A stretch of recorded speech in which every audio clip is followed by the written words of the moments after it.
Vocês ouviram aí, acompanharam o perfil do nosso convidado de hoje, Guto Santa Cruz, que é pré-candidato, né, pelo partido, pelo PDT à prefeitura da cidade de Olinda. Sucessão Municipal de Olinda é o nosso tema de hoje. Quero agradecer a audiência, você que nos acompanha em toda a rede nova de televisão. Nós estamos neste momento ao vivo em TV aberta, no canal 22.1, TV Nova Nordeste, no Recife e em toda a região metropolitana.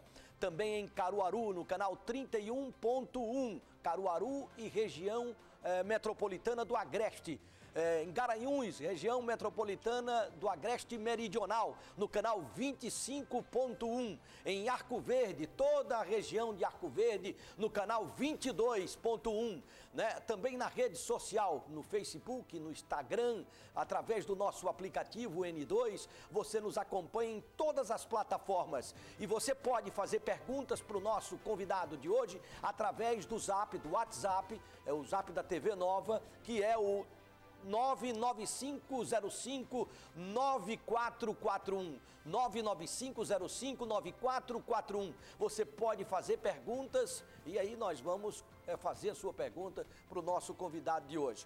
Para participar deste programa, né, nós convidamos, né, para nos ajudar aqui com as perguntas, ele que é olindense nato, né, comunicador da TV Nova Nordeste, apresenta todos os dias o programa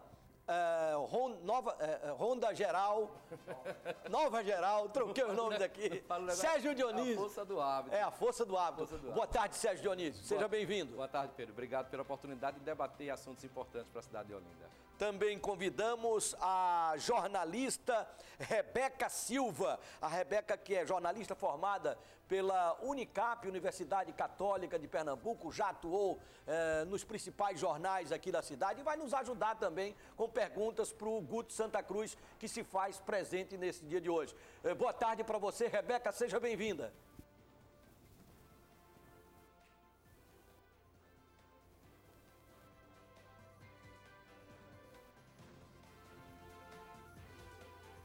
A gente precisa debater muita coisa. Muito bem, Rebeca, daqui a pouco a gente volta com você para fazer perguntas aqui para o Guto. Na trajetória do Guto que nós ouvimos aí inicialmente, eu vi uma frase muito importante que, pertencendo à família, né, Santa Cruz, ele não poderia deixar as coisas passarem em branco. Né? Principalmente casos que lidam, né, diretamente com direitos humanos, né, que ele considera, ele usou uma palavra aqui, que são equivocadas. Quais são os maiores equívocos, por exemplo, que o senhor está vendo na atual gestão municipal de Olinda? Boa tarde, Guto, prazer e uma honra tê-lo aqui no nosso programa. Boa tarde, Pedro Paulo. Boa tarde, Sérgio Dionísio. É com muita satisfação que venho para esse primeiro debate aqui com a rodada Olinda de pré-candidatos à Prefeitura de Olinda. De fato, eu não faço essa análise só dos 4 anos, tá, Pedro? Eu faço uma análise de 20 anos. Eu coloco nesse bojo aí os 16 anos do PCdoB e os 4 anos do Solidariedade. Então, a gente tem que discutir a cidade de forma afirmativa, mas temos que discutir a cidade de forma global. A gente não pode pegar só a gestão anterior. A gente tem que pegar os 20 últimos anos e discuti-la ela e apresentar aquelas deficiências que encontram e que está presente no cotidiano da sociedade olindense. Aqui eu trago para você o parâmetro principal, essas falácias que esses políticos apresentam a cada 4 anos e a gente vê que depois disso nada é feito para a sociedade. E é por isso que a gente tenta construir, nessa perspectiva, uma terceira alternativa para a cidade, uma alternativa da juventude, uma alternativa construída e forjada nessa luta social. Eu acho que as pessoas já devem ter conhecimento, sou advogado, atuo na área do direito administrativo e na área trabalhista. Então, assim, tenho uma experiência de quase 12 anos atuando, apresentando projetos para a iniciativa privada e para a iniciativa pública. E atuei em diversas sempre naquela função, né? Na função que o jovem, dentro dessa militância político-partidária, é colocada, né? Aquela militância de panfleteiro e apenas você entregava o panfleto, mas você nunca conseguiria discutir com a cúpula. E hoje a gente é essa voz da juventude conseguindo a costura num grande partido, tá? Um partido de representatividade nacional, que é o PDT, Partido Democrático Trabalhista, no qual eu tenho muita honra e orgulho de pertencer. Por quê? Porque é um partido que vem com a luta do sempre presidente Leonel Brizola, do educador Darcy Ribeiro. E assim, essa construção é que a gente precisa trazer para o universo de Olinda. Essa perspectiva que a gente tem que montar aqui na cidade. Essa identidade. Nós temos hoje um candidato a presidente já colocado posto no cenário nacional, que é o Ciro Ferreira Gomes. Então, temos uma plataforma já embrionária apresentada através de um livro, que é o Dever da Esperança. E é isso que eu quero trazer para Olinda, esse dever da esperança, entendeu? Esse dever de construção, onde a gente tenha como pautas principais a educação, a saúde e a assistência social. Muito bem, Guto, eu quero lembrar também para vocês, cumprimentar também, né, os ouvintes da Rádio Nova FM, que está conosco neste momento, retransmitindo todo o nosso debate na Nova, aqui na TV Nova e na Rádio Nova FM. Então, todos estão convidados para fazer perguntas através do nosso WhatsApp. Repito, o telefone para você participar é o 995059441. Você pode deixar a sua pergunta para o nosso convidado especial de hoje. Agora nós vamos para as ruas, né? O que a população percebe da atual gestão, né? E o que ela espera do próximo prefeito da cidade de Olinda, Amarim dos Caetés? Maria Clara, o que você espera do futuro prefeito? Que ele possa nos ajudar cada vez mais a melhorar a comunidade, a segurança, reformar as praças, as ruas. E é isso. Quando toca assim nas praças, você sente saudade? Ou já teve essa oportunidade de frequentar uma praça e se sentir segura? Já, mas hoje em dia está muito complicado, tudo mais diferente, né? E a gente vê que falta às vezes segurança para a gente e isso às vezes é um desconforto. Como ele poderia melhorar a saúde? O problema é que hoje em dia, para você marcar uma ficha, é problema demais, pô. Você tem que ter conhecimento. Se não tiver conhecimento, você chega de 3 horas da manhã no posto de saúde para ver se vai ser atendido ainda. E se você conseguir ser atendido, a ficha marcada, chega na hora H, vem alguém dizendo que o médico não vai vir hoje, faltou. Não era para ter um substituto? Aí isso não acontece, pô. Infelizmente o SUS é assim, fica muito a desejar, porque poderia ser melhor e pode ser melhor. Só basta querer mudar e fazer acontecer. Cara, primeiro é ele revendo nas ruas alguns jovens que estão na rua usando droga, principalmente, né? Que quer lutar para sair dessa condição, né? Que estão usando de drogas, esse negócio, sabe? Tendo um projeto, sabe? Para curso, sabe? Curso gratuito somente. Porque, tipo, para a pessoa entrar no mercado de trabalho, pelo menos tem que ter um cursinho, né? Que hoje em dia é o cursinho ou a indicação, né, para trabalhar em algum local. Eu acredito, meu amigo, que em Olinda, por onde você anda, você encontra buraco, né? Atualmente agora, essa semana passada mesmo, eu perdi um pneu de um carro, né? Por conta de um buraco que estava na rua. Eu transito muito pela Cânia de Ouro Preto, né? Faço atendimento para os clientes, né? Aí, aqui em Olinda. E por onde você anda é a rua emburacada. Se o prefeito realmente assumir e ele resolver esse problema, vai economizar muito dinheiro do nosso bolso, entendeu? Porque um pneu hoje em dia está caro, entendeu? Você põe um pneu hoje em dia, aí balanceamento, estoura amortecedor, entendeu? Quer dizer, é uma cidade que realmente é uma tábua de pirulito, entendeu? Se ele entrasse nesse setor, já resolveria um grande problema dentro de Olinda. Será que o nosso pré-candidato do PDT também considera isso que o telespectador aí acaba de descrever, que Olinda parece uma tábua de pirulito? Né? Eu queria ouvir a opinião dele, mas eu quero também destacar, né, para você que está acompanhando a gente, você que está acompanhando o nosso programa. Esse programa, o Debate na Nova, é para você concordar, discordar ou acordar. tá certo? Então você pode participar também com a sua opinião.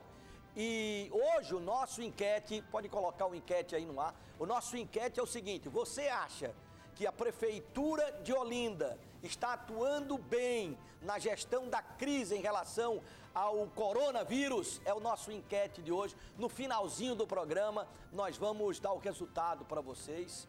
Não, mas eu vou para a nossa tábua de pirulito aqui com o Guto Santa Cruz. Fala, Guto. Bacana, Pedro. O que a gente pode avaliar através dessas pessoas aí da população falando sobre a situação caótica que a gente ouviu ali uma pessoa falando da educação, outra falando da infraestrutura, outra falando da necessidade de um gestor que faça essas coalizões. E aí eu te digo, de fato é verdade.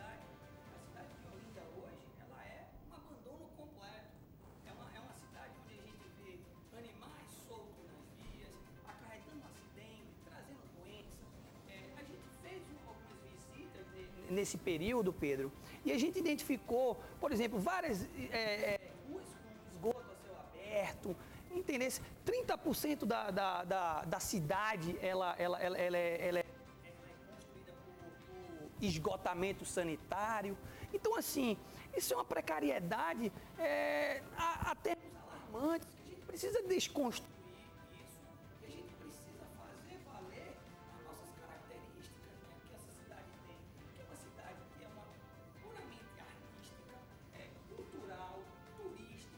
E dentro desse universo, a gente tem que começar a inserir esses fatores desenvolvimentistas para a cidade. A gente tem projeto, a gente tem ideia, a gente tem construção para essas plataformas. Por quê? Porque eu venho dessa nova safra da juventude que está antenado o tempo inteiro com as inovações, com os conceitos novos. Hoje, por exemplo, a FGV traz um conceito de cidade inteligente, onde a gente tem que fazer um planejamento da cidade, valorizando cada tostão que a gente arrecada aqui nesse município e tentando trazer para a cidade um conceito sustentável, um conceito inclusivo, um conceito onde a gente pegue essa carência da população através de plataformas digitais, mesmo sabendo que Olinda carece de uma demanda de energia, de internet, a gente fazer essas parcerias com essas grandes empresas, com as multinacionais, e através desse desenvolvimento dessas construções, a gente conseguir sanar esses problemas que são tão corriqueiros na cidade. Eu quando olho para Sérgio, eu sempre lembro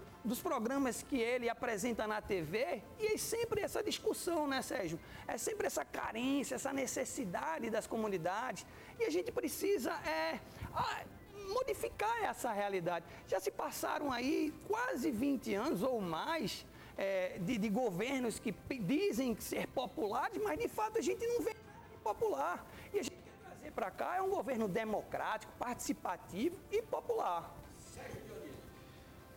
Boa tarde, Guto. Parabéns, né, por você receber essa missão de se candidatar a prefeito de Olinda. Não é qualquer um que pode chegar e ser candidato a prefeito assim. Você precisa representar uma força política e chega por um partido importante, histórico no Brasil, que é o PDT. Mas é uma figura nova na política de Olinda. Acho que muita gente que está assistindo agora está lhe vendo pela primeira vez. Então você pode até dizer algo que muitos políticos usam como grife: eu sou um novo, sou uma novidade. Mas você deve fazer parte de alguma força política, né? Se fala que Túlio Gadelha seria o seu padrinho. Você já citou Ciro Gomes, né, que é candidato à presidência também. Acredito que você tem um trabalho forte, importante nas redes sociais. Mas se a gente fosse perguntar qual é a força política de onde vem Guto Santa Cruz, né, em Olinda, quem são as personalidades políticas de Olinda que estão juntos nessa missão que Guto encabeça, né, de tentar chegar ao poder municipal? É o seguinte, a gente vai ser muito direto nessa construção. De fato, a gente vem de uma família tradicional da cidade, onde minha avó, desde 1950, reside aqui, na rua Manuel de residiu aqui, desculpe, perdão, que ela faleceu ano passado, e residiu aqui até os seus 105 anos. E a gente vem dessa construção da Olinda raiz, da Olinda característica. Por exemplo, a nossa cidade, eu venho da época da geração de que a gente acompanhava os blocos de rua ali na avenida principal. Então é esse resgate que a gente quer trazer também para a cidade, tá, Sérgio? A gente quer vir com o ímpeto da juventude, ao mesmo tempo com esse processo de resgate do nosso passado bacana que a gente teve para a cidade, para o fomento da cultura do nosso município, que hoje representa, para você ter ideia, 60% da nossa economia é advinda do turismo e da cultura. E a gente tem a cidade com essas condições que a gente vê, com receitas pequenas, mas com problema de cidade grande, e a gente quer quebrar esses jargões de que a gente não consegue fazer valer cada tostão que a gente arrecada dos munícipes, a gente vai fazer valer. E só voltando um pouco aqui à tua pergunta, a gente vem também com apoio de lideranças nacionais, Sérgio? Como, por exemplo, o nosso fortalecimento na nossa construção de candidatura do Carlos Lupe, que é o presidente do PDT, com o próprio Ciro Ferreira Gomes, com esses especialistas que a gente está montando no nosso time, com o deputado Túlio Gadelha e com outras personalidades municipais. Deixa eu aproveitar aqui essa deixa do Guto para pedir um rápido intervalo. Daqui a pouco eu chamo a Rebeca para fazer a sua primeira pergunta, trazer também a sua primeira participação no programa. Daqui a pouco, no debate da Nova aqui pelo Nordeste, pela Rádio Nova FM. Já já a gente volta.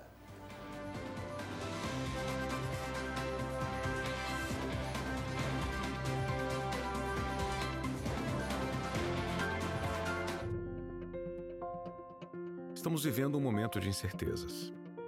E a nossa missão sempre foi essa: fornecer informação que você possa confiar. Por isso, a Folha de Pernambuco está presente em vários canais. E ainda com um novo portal, trazendo diversos conteúdos, além de serviços que vão facilitar sua vida. E claro, deixando você a par das principais notícias. Afinal, não há mais espaço para incertezas. Folha de Pernambuco, seu portal para o mundo. O MEC, Ministério da Educação, acaba de publicar no Diário Oficial da União a portaria que determina que a FACOL, Faculdade Osman Lins, torna-se o primeiro centro universitário de Vitória e região, a Unifacol. Também com o EAD, o ensino à distância, qualificado com a nota máxima do MEC. Um marco para a história da educação do interior do estado. Somos FACOL. Somos Unifacol. Eu tenho um sonho. Eu tenho um sonho. Eu tenho um sonho. Meu sonho é quando crescer ser médica, terminar meus estudos direitinho e fazer a faculdade. Quando eu crescer, quero ser um bombeiro.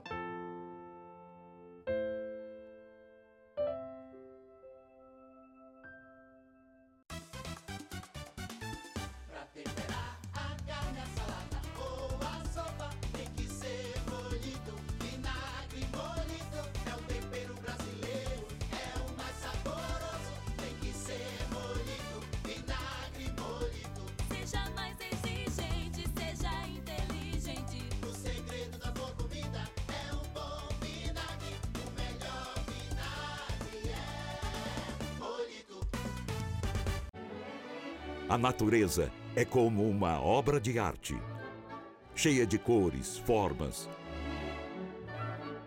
e uma beleza sem tamanho. Aprecie raros momentos da vida selvagem no Planeta Terra, terça, 8h15 da noite. Desde o início da pandemia do Covid-19, estamos levando até você informação com responsabilidade. E muito entretenimento, para que seus dias fiquem mais leves. Notícias do dia, para você ficar por dentro do que acontece na sua cidade, no Brasil e no mundo. Mas a notícia tão esperada é que podemos nos abraçar, reunir amigos, reunir família. Que foi achada a cura para esse momento tão difícil. E que tudo acabou bem.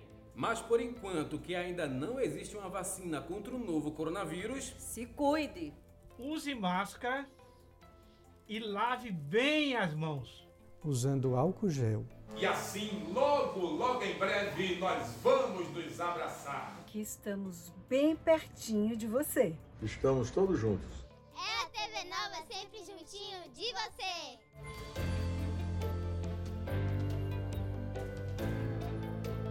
O Ministério do Turismo, a TV Cultura e a CPFL estão juntos para levar mais cultura até você.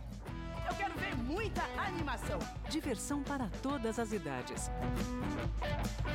Eu compro aquela lasanha congelada. Mentira. Para todos os estilos.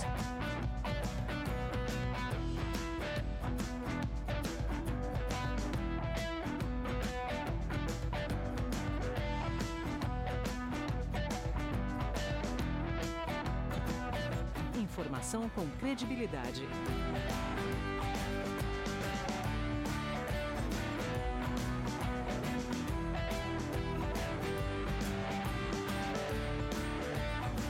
Cultura de todas as formas.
As chamas estão obrigando as cerca de 700 aves que vivem na região a alterarem seu curso natural.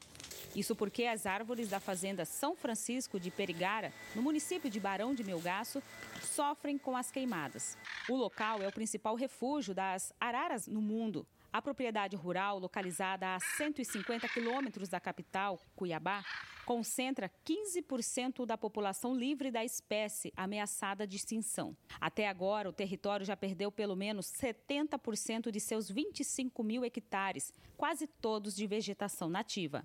Agora, os bombeiros trabalham para evitar a destruição das árvores que ainda restam. É um refúgio, é um local único.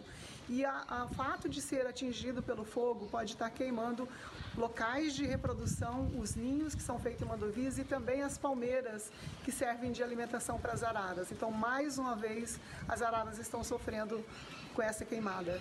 Sem chuva há 80 dias, os incêndios no Pantanal já duram mais de 3 semanas, em um dos piores cenários da história da região.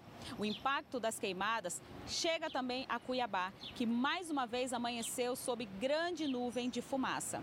De acordo com o Centro Integrado Multiagências, cerca de 204 mil hectares da maior planície alagável do planeta já foram atingidos pelo fogo.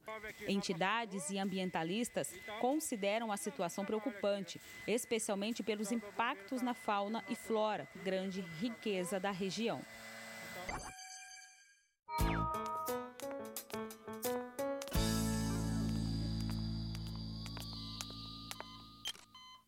Olá pessoal, tudo bem? Eu sou José Renato Amaral, eu sou clínico e geriatra, trabalho no Hospital das Clínicas e no Hospital Nipo Brasileiro. Eu vou comentar com vocês sobre quando que a pessoa deve ir ao pronto-socorro, né? Que sintomas, assim, que sinais que nos devem despertar preocupação e devem motivar a pessoa a ir ao pronto-socorro. Então, primeira coisa, alteração de consciência, né? Alteração de consciência é quando a pessoa fica muito confusa, ou, de repente, né? Ou muito sonolenta, ou muito agitada.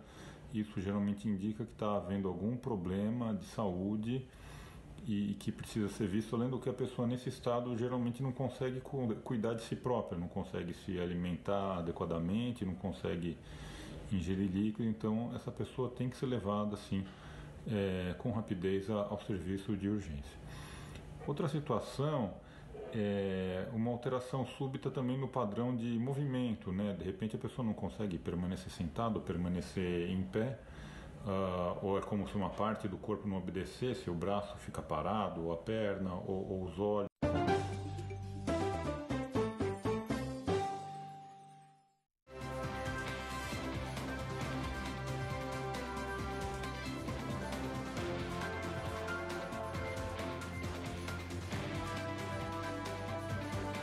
Muito bem, nós estamos de volta com o Debate na Nova, pela Rede Nova Nordeste, para Caruaru, para Recife, região metropolitana, para Garanhuns, para Arco Verde, para Vitória de Santo Antão, para todo o estado de Pernambuco, através da rede social, para todo o planeta. E você também que está ouvindo a Rádio Nova FM. Muito obrigado pelo carinho da sua audiência e a sua participação. Nosso zap, não adianta ligar, o pessoal tem que fazer perguntas escrevendo, tá? Porque facilita a vida da gente, já que a pouco a gente chega com elas também. O telefone é o 995059441, 995059441. Ligue e faça a sua pergunta. Vai ligando também, respondendo, entra na nossa rede social, né? Participa da nossa enquete de hoje. Você acha que a Prefeitura de Olinda está atuando bem na gestão da crise em relação ao coronavírus? Qual a sua opinião?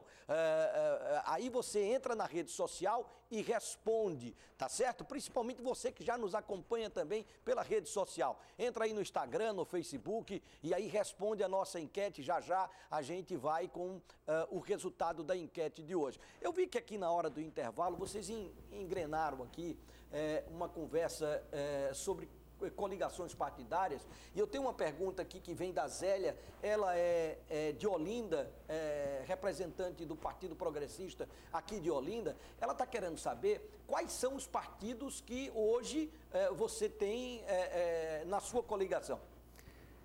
Bom, Pedro, a gente tem dialogado com todos os atores da sociedade, com todos os partidos, todos os movimentos sociais. O que eu posso te adiantar é o que eu tenho dito sempre: a gente não pode trazer à tona algo antes das convenções partidárias. Mas o que a gente pode te adiantar aqui em primeira mão é que temos conversas avançadíssimas com o PSOL, tá? Viemos dialogando nesse processo de construção com a rede e com outros atores políticos que estão aí sendo de um jeito ou de outro, tendo suas candidaturas retiradas do processo político. Bom, o que eu posso te dizer é que a gente não vem só, a gente vem com a frente aí, querendo construir essa frente ampla de esquerda de verdade, tá? Porque eu não abro mão dessa construção com o PSOL, com a rede e com esses atores que a gente tem visto que está tendo suas candidaturas sendo retiradas.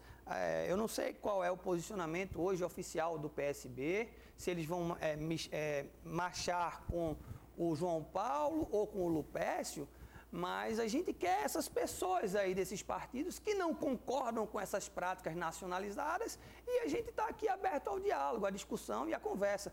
Sobre a questão da Zélia, é muito importante a gente ouvir de uma liderança do Partido Progressista em Olinda, que a gente tem um respeito muito grande pela história dela aqui na cidade, principalmente pela atuação que ela tem feito em Rio Doce e adjacentes daquelas comunidades. Olha, Zélia, o que eu posso lhe garantir é que a gente está aberto ao diálogo, tá? O meu partido é um partido democrático e progressista. A gente pensa em governar a cidade para 100% dos olindenses. Eu não venho com um pragmatismo de que eu só posso fazer isso, eu só posso fazer aquilo. Não. A gente tem os nossos princípios, os nossos compromissos com a gestão pública, com o erário público, e desta forma a gente vai querer ampliar com todos os partidos. Sábado passado, o nosso representante na Câmara Federal, o Túlio Gadelha, andou conversando com o deputado federal André de Paula, do PSD, e todos os outros partidos que queiram se aproximar neste primeiro turno. De fato, a gente garante isso, a gente garante uma discussão, uma construção coletiva, plural, inclusiva, baseada nesses princípios que a gente tem como defesa. E a nossa bandeira primordial aqui, Sérgio, é a questão da educação, porque é só através da educação que a gente vai poder transformar a vida da cidade, é só através da educação que a gente vai melhorar a economia da cidade, é através da educação que a gente vai conseguir explorar a cultura, o turismo, o lazer, capacitando os nossos professores. É outro ponto crítico que eu vejo da gestão no meio dessa pandemia, por exemplo, eles não terem uma atenção especial para a rede de professores da rede pública e para o alunado que está aí excluído, está marginalizado, está perdendo todas as oportunidades que o filho da pessoa da classe média ou da classe mais abastada tem hoje. Então, a gente tem que pensar na construção do terceiro setor, das empresas, com parceria, buscando fomentar Olinda, porque Olinda é uma cidade onde a gente tem na nossa essência a característica artística.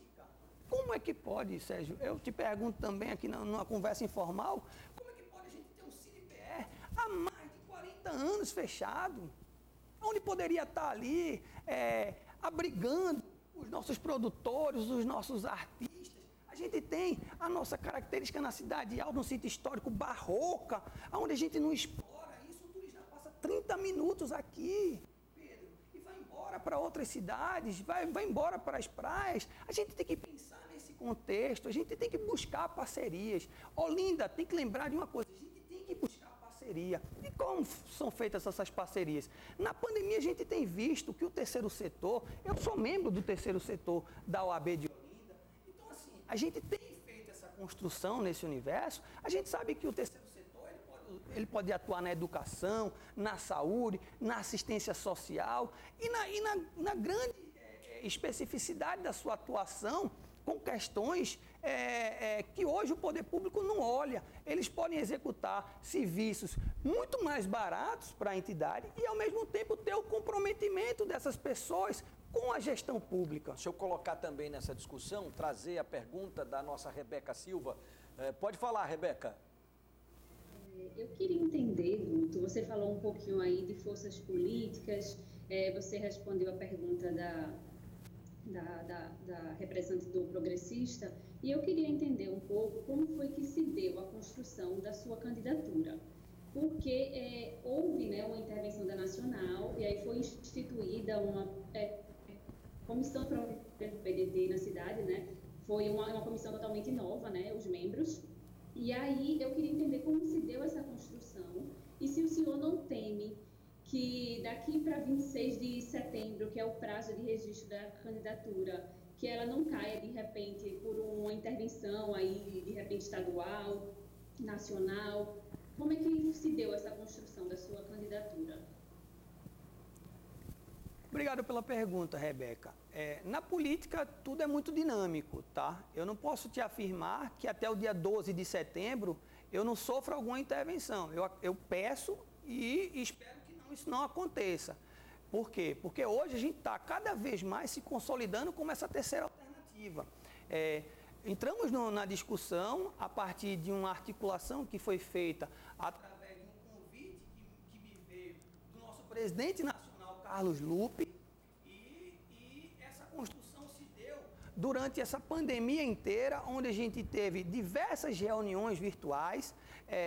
De fato, quando você fala na questão da intervenção da comissão provisória, eu só queria fazer um ajuste na colocação, porque a minha história e a minha origem, ela não permite certos deslindes políticos na questão de intervenção, até porque eu sou uma das pessoas que mais abomino isso. Para mim, a democracia é a coisa principal de toda a construção.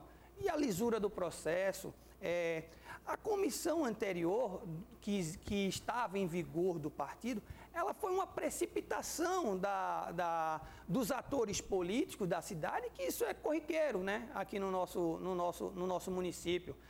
Para quem tem conhecimento da política local, isto acontece de modo habitual, como a gente pode falar. E isso tem criado algumas rusgas que tem trazido à tona por outros atores. Eu, no meu caso, estou bem tranquilo quanto a isso. A gente tem assegurado hoje do nosso presidente nacional o nosso caminhar dentro dessas pautas que o trabalhismo prega, com as nossas características que são principais, que é a assinatura da Carta de Lisboa, que são os princípios que norteiam o trabalhismo.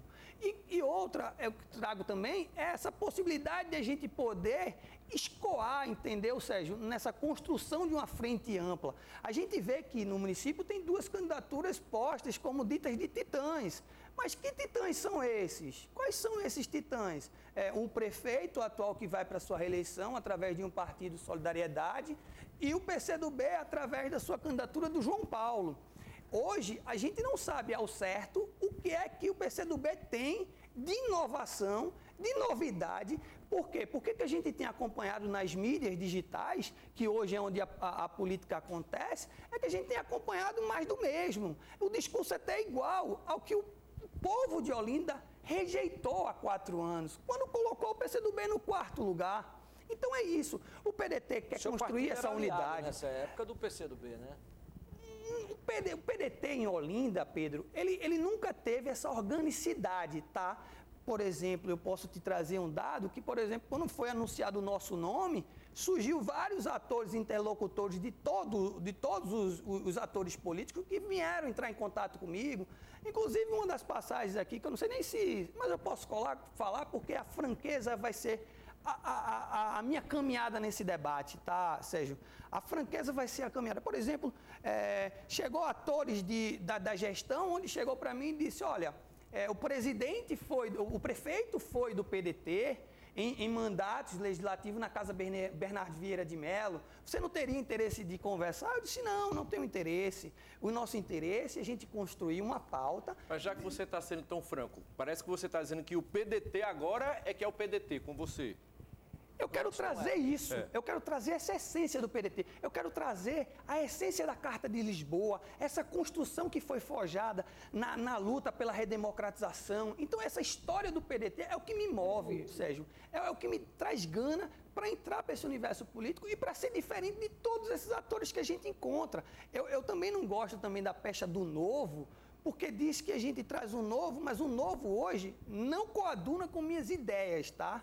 Quanto à gestão pública. Por quê? Porque eu tenho um olhar sensível aos vulneráveis, eu tenho um olhar sensível às minorias. Hoje eu fico naquela dizendo, hoje eu tenho que governar a cidade para esse 100% da sociedade. A gente tem que construir uma pauta que ela seja inclusiva, que ela seja factível, que ela seja tecnológica, que ela seja um remolde daquilo que a gente teve de bom em todas essas outras gestões, desde a redemocratização. Por exemplo, o orçamento participativo é uma coisa que eu vou trazer no bojo das minhas propostas, mas eu não vou trazer a palavra orçamento participativo, tá? Eu vou trazer a palavra de gestão participativa nos bairros da cidade. Hoje a cidade tem 32 vai mudar bairros. O nome, mas no fundo é a mesma coisa, é isso? No fundo, é a mesma coisa o conceito da distribuição do recurso, mas a gente vai pegar as falhas que houveram nas gestões anteriores e vamos dirimir, porque essa pecha de que é do PT o orçamento participativo, não é. O orçamento participativo é da sociedade, de todos os partidos, é da democracia. Então é isso que a gente precisa compreender, é que aquilo que teve êxito, a gente vai implementar e a gente não vai ter vergonha disso. Deixa eu trazer as perguntas. Eu fui 17 anos do PT, né? Do Zap aqui, pelo 995059441.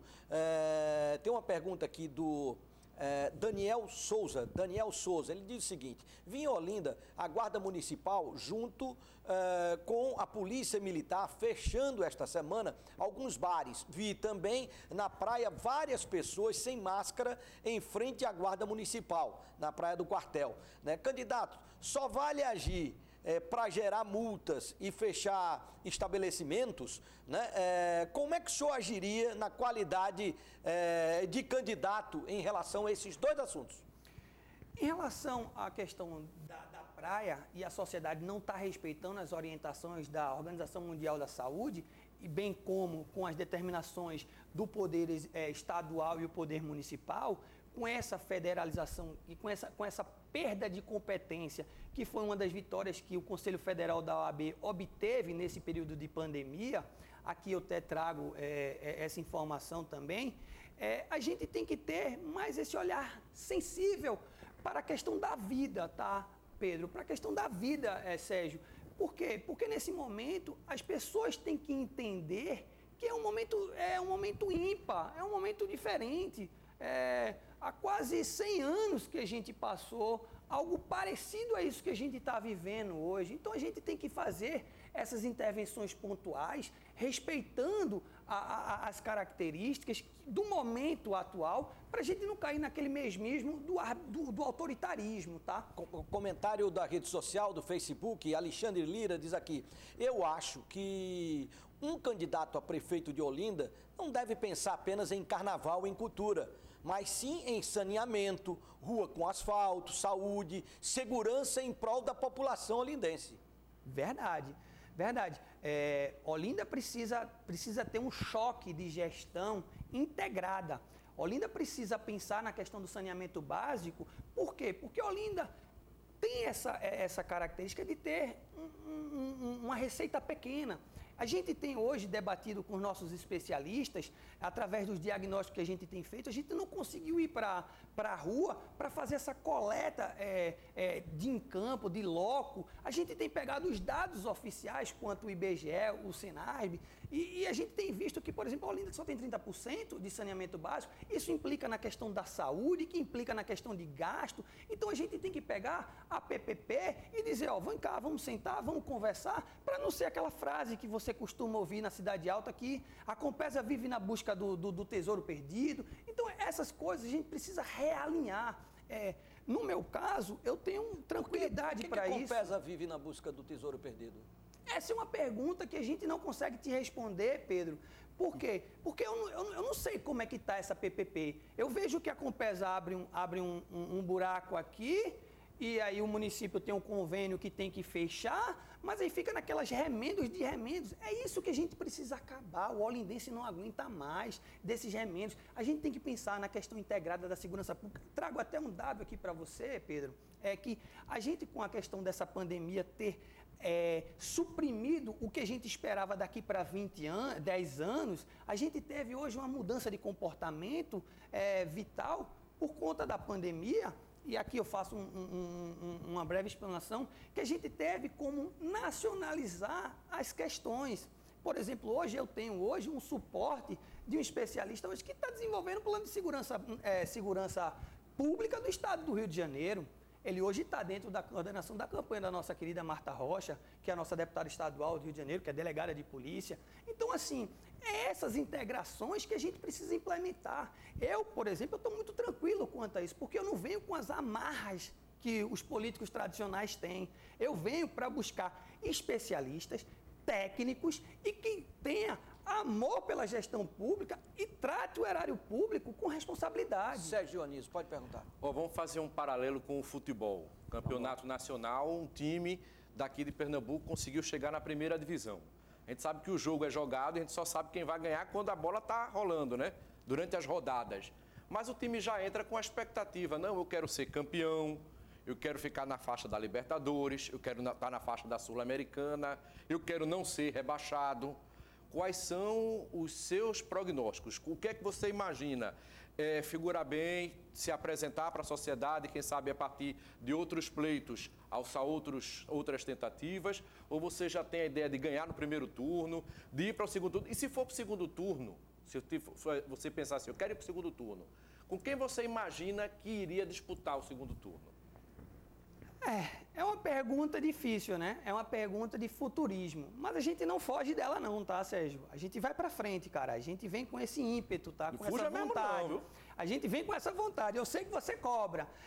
A gente vem com essa vontade, assim, de nesse cenário atual de pandemia, a gente tem uma expectativa de hoje estar construindo passo a passo. Por quê? Porque hoje o eleitorado, hoje de Olinda, são 277 milhões de eleitores dentro da cidade, onde a gente vai ter essa pandemia e vai ter uma grande quantidade de voto nulo, branco e abstenção, que corriqueiramente nas últimas 4 eleições vencem no primeiro turno. Então, a nossa expectativa hoje é que com 30 mil votos a gente esteja no segundo turno. E agora, numa eleição com pandemia, que já viu, né? Pois é. Então, essa característica de 30 mil votos é o nosso marco que a gente está objetivando, tá, Sérgio? A gente também não precisa sair da nossa realidade e atingir a soberba. Essa é a votação que Ciro Gomes teve. É a votação que Ciro teve dentro da cidade. Ciro teve 34 mil votos. Túlio Gadelha teve quase 7 mil. O Vônei Queiroz, que é outro deputado federal do partido, teve então, se for fazer esse mesmo paralelo, quem foi que teve mais votos do que Ciro? Aí teve o Bolsonaro e teve o Haddad. Então você espera aí para o segundo turno ou com um candidato do lado do PT ou do lado do Bolsonaro? Se for na mesma lógica? Nessa mesma toada, eu não vou fugir para você. Por quê? É sempre muito mais fácil você desconstruir, coisa que eu não venho para essa campanha para ataques pessoais, para desconstrução. Primeiro, quem briga são as ideias, Pedro. Quem briga são os projetos. Quem briga são as construções, jamais as pessoas. Quando eu encontrar o professor Lupécio, eu vou apertar a mão. Quando eu apertar a mão do próprio prefeito João Paulo, que foi prefeito da cidade do Recife. Então, assim, eu não venho para brigar com as pessoas, eu venho para brigar pelo meu projeto, pelo meu projeto de arrojo. E é muito mais fácil você hoje atacar quem pelo menos passou pela cidade, né? Que é o Lupécio. Então eu gostaria de ir para o segundo turno com o Lupécio. João Paulo, eu não sei. João Paulo, eu não sei. Eu não posso dizer para você quais são as marcas de João Paulo. Se ele foi prefeito no Recife, ele deveria ser candidato. Eu vou trazer a Rebeca para fazer perguntas também, mas deixa eu colocar logo a pergunta aqui do telespectador, do Robson de Paula, né, que quer saber o seguinte. Boa tarde, Pedro Paulo, boa tarde a todos. Várias cidades do estado de Pernambuco têm delegacia da mulher. Infelizmente, Olinda ainda não tem. Em 2021, novos desafios para a instalação da delegacia da mulher em Olinda no combate à violência contra a mulher. Temos algum apoio do pré-candidato do PDT em relação a esse tema? Bom, é uma pergunta que a mim, ela é maravilhosa, Pedro. Por quê? Porque o nosso querido Robson de Paula, ele é pré-candidato do partido, do PDT. E o que a gente sabe a boca miúda, que aí eu tenho que também trazer essas informações à boca miúda, é que ele é o candidato da deputada estadual mais votada do estado de Pernambuco, na história, eu acho que do estado de Pernambuco. Então, essas características que a gente precisa. Quando eu falo em atores políticos, essas pessoas, tá, Sérgio e Pedro? Essas pessoas que a gente vai dialogar, são essas pessoas que estão inquietas com a atual política, tá? Essas pessoas que estão inquietas com esse mais do mesmo. Então, a gente está aqui nessa disposição e nessa vontade, como você bem colocou em momentos anteriores, essa árdua missão de enfrentar um pleito onde tem pessoas tarimbadas. Mas por que eu também não posso envergar nesse caminho, construir essa eleição? Vontade eu tenho, já dizia minha avó, né? Meu filho, você é um sonhador, e eu sou mesmo esse sonhador, e vou mostrar para cada olindense que a gente é capaz de fazer valer esse orçamento que Olinda tem. Lógico que a gente precisa fazer uma auditoria nessas contas, a gente precisa analisar ponto por ponto e, claro, dialogar com o governo do estado para buscar a delegacia da mulher, para buscar esses aparatos de segurança pública, Pedro. Eu, por exemplo, eu já deixo bem claro aqui, eu sou contra o armamento da Guarda Municipal. Eu sou contra, porque isso foge das características da minha essência. Mas eu não posso dizer para você que a minha opinião é uma opinião irretocável, uma opinião que eu não volte atrás. Os especialistas que vão me apresentar através de dados e eles vão me mostrar que pode fazer uma construção de forma diferente, onde você capacite o profissional da Guarda Municipal. Mas eu tenho uma ideia de pegar esses profissionais do trânsito, do patrimônio e dessa construção da Guarda Municipal e capacitá-los e fazer valer essas construções de segurança pública. Vamos lá, Rebeca Silva, você.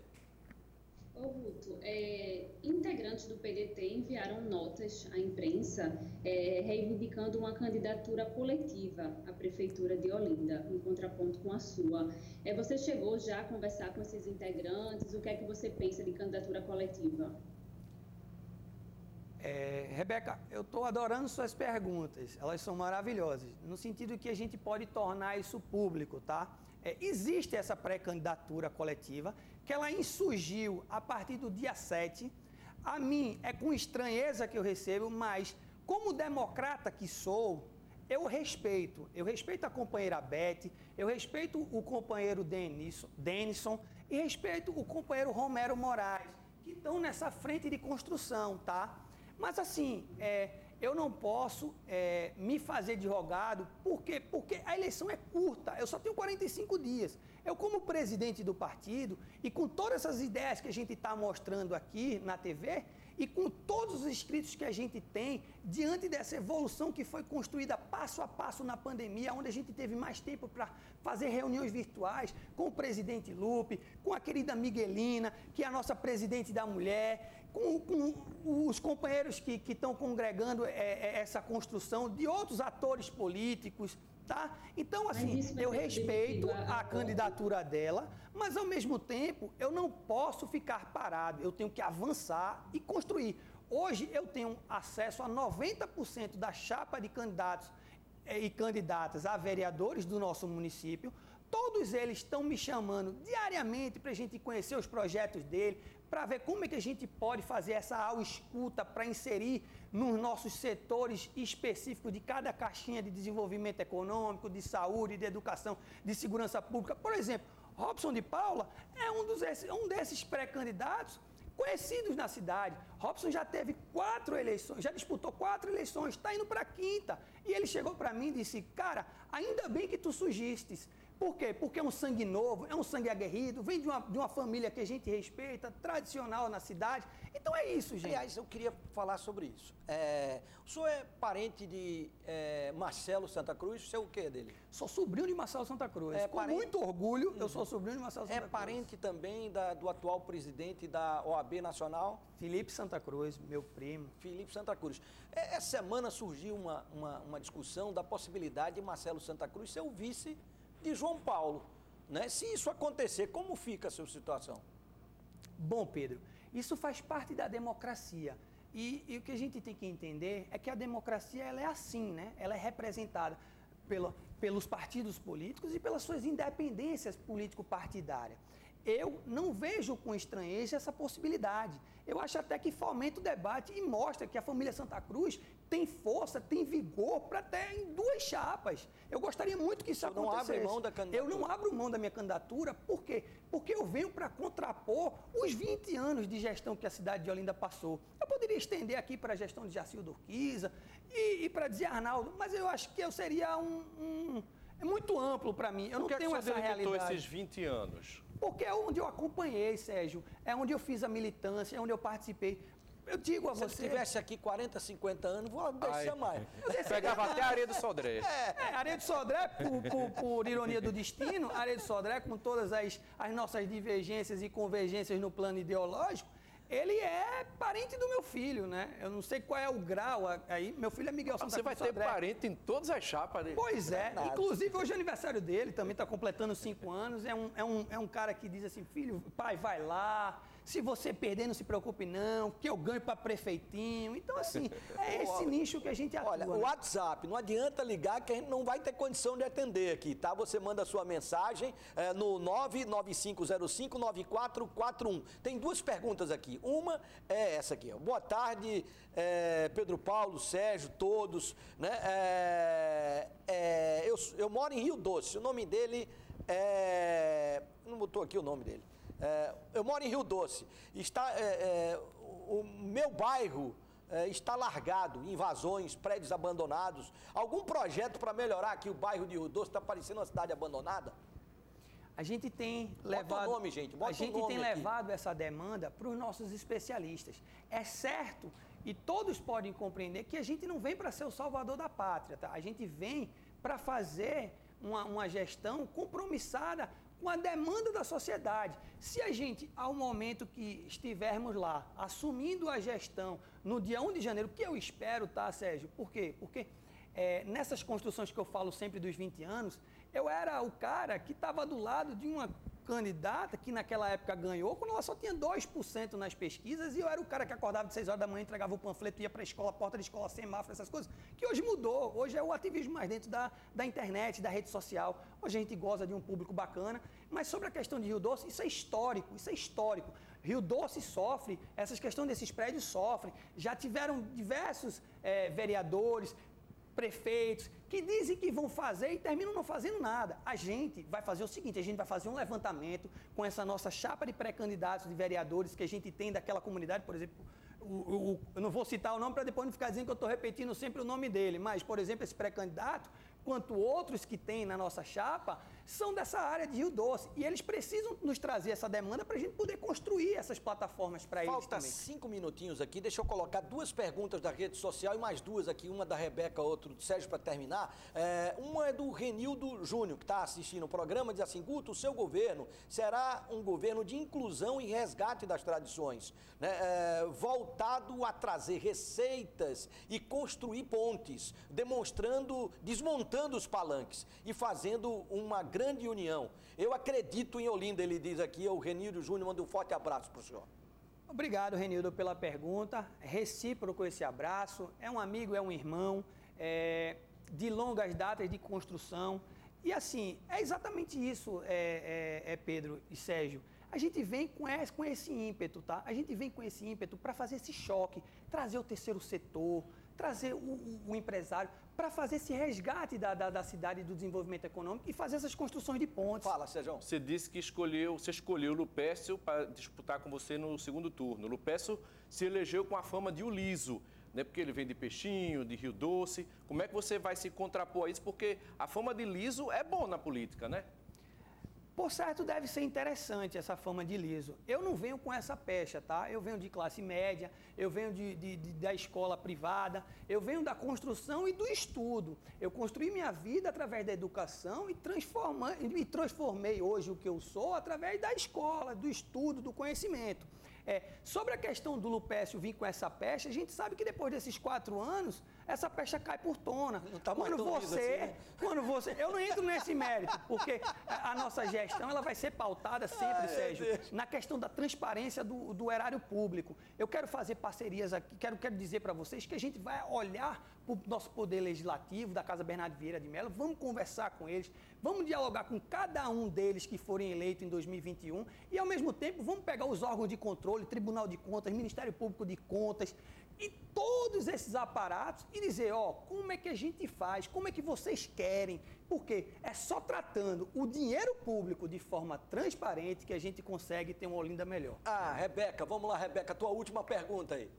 Tá, vai ser bem rápida sobre a questão do saneamento básico. Você citou a Compesa e tem prefeito em Pernambuco e em vários municípios do país que vivem em pé de guerra, né, com essas empresas. Qual seria uma alternativa para isso? Uma municipalização?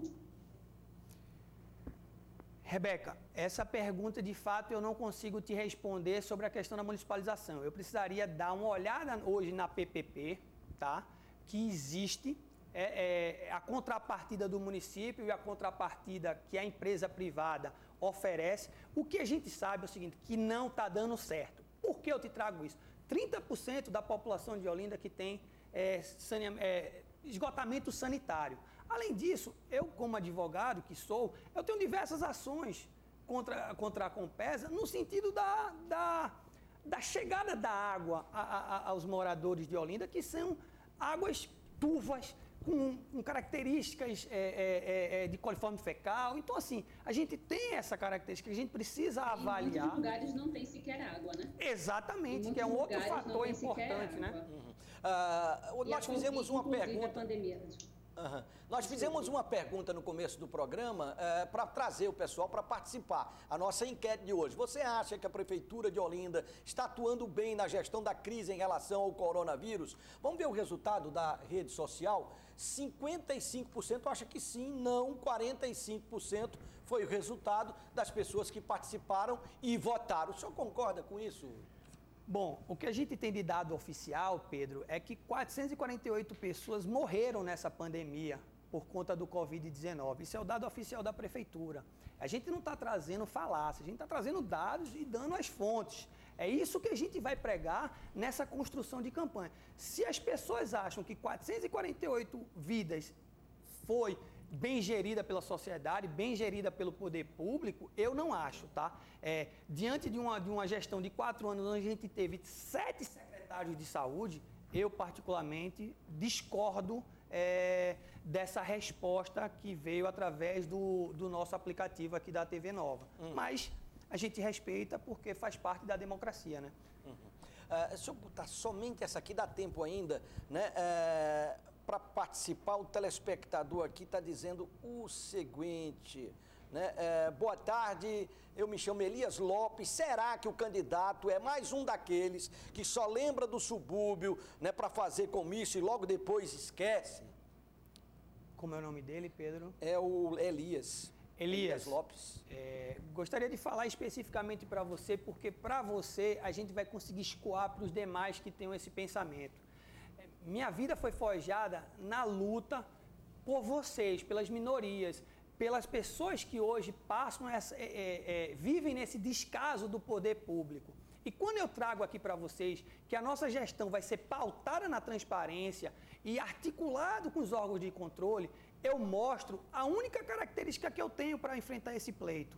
É a vontade de atender vocês, é a vontade de construir para vocês, seja ela moradia, seja ela dignidade com a questão do saneamento básico, seja ela em todas as suas vertentes, inclusive valorizando aquilo que a comunidade da periferia tem, né? O hip hop, os youtubers, essas coisas todas, Pedro. O que a gente precisa fomentar é o novo, gente, é trazer o novo para essa sociedade, é perspectiva de futuro. Guto Santa Cruz, quero lhe agradecer pela nossa entrevista, lhe desejar boa sorte aí no pleito, né?